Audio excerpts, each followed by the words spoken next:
প্রতি বছরের মতো এবছরেও ছিল মামাবাড়িতে কালী পুজো। তো কালী পুজো উপলক্ষে পুজোর ঠিক একদিন আগেই আমরা পৌঁছে গেছিলাম মামাবাড়িতে। আর পুজোর দিন একদম সকাল সকাল মাকে বরণ করা হয়ে গেছিল। আর তারপরেই আমি আমাদের বাড়ির সব থেকে ছোট সদস্যকে রেডি করে নিজে রেডি হয়ে নিলাম। যেহেতু আমি এবার উপোস করিনি, সেই জন্য আমি একটু লেট করে রেডি হয়েছিলাম।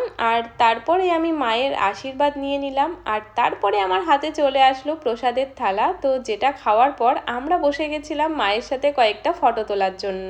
বেশ কয়েকটা ফটো তোলার পর আমরা চলে গেছিলাম ঘরে। আর তারপরে আমার ছোট মামার ছোট মামির সাথে আমরা সবাই মিলে কয়েকটা ফটো তুললাম। আর তারপরে আমার বোন চলে আসলো। বোনের যেহেতু এক্সাম ছিল, সেই জন্য বোন একটু লেট করে এসেছে, তবে আজকেই চলে যাবে আবার বাড়িতে। রাতের বেলা প্রসাদ খাওয়ার পর আর ভিডিও করার এনার্জি ছিল না। তো এটা ছিল পরের দিন সকালের ভ্লগ, যেখানে আমরা মাকে বিসর্জন দিতে নিয়ে গেছিলাম। চলো আজকের ভিডিওটা এখানেই এন্ড করলাম। বাই।